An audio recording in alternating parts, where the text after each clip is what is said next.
Mdogo wangu. Unajua leo mimi nina furaha sana. Furaha gani hiyo kaka? Wewe hujui tu. Unajua nini? Toka wazazi wetu wafariki mpaka leo hii sikuwahi pata furaha nzuri kama hii. Nishirikishe na mimi mdogo wako nijue. Oh, wow. Kaka. Kumbe nataka kushirikishwa? Sijali. Lakini naona muda bado kidogo. Kuna mtu nimemwagiza huko. Sawa? Ndiyo. Kwa yani akifika tu utakiona kitu gani kisema? Kaka, mimi nataka sasa hivi unionyeshe. Unajua nini? Ulikuwa shuleni, leo umekuja nyumbani, leo ni likizo. Unaona? Sasa mimi furaha yangu sasa ili nionyeshe zaidi. Ngoja aje yule jamaa.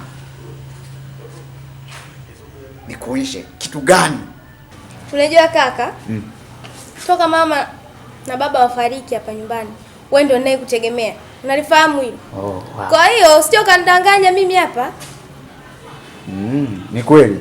Yaani toka wazazi walipofariki sijawahi pata furaha kama hii. Yaani toka uende shule na urudi likizo hii. Lakini leo nina furaha sana. Tena sana, uweze amini. Lakini ngoja aje jamaa yule. Ndio utaona furaha yangu ni nini. Basi sawa. Mimi ngoja nikafue. Taiona. Lakini usinidanganye. Wewe amini tu. Amini. Sijali. Wewe nenda kafue kidogo. Ndio utanikuta niko ndani. Basi sawa.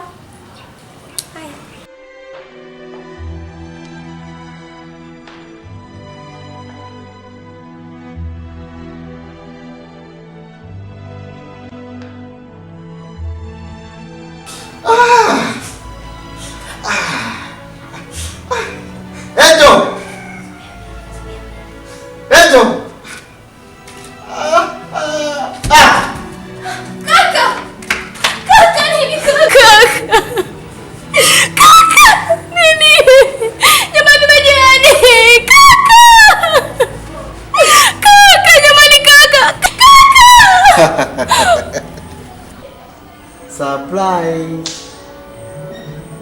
Yaani ushaniharibia mood hapa. Kwa naenda wapi? Lakini surprise jamani, sikujua ziwe watu hizi.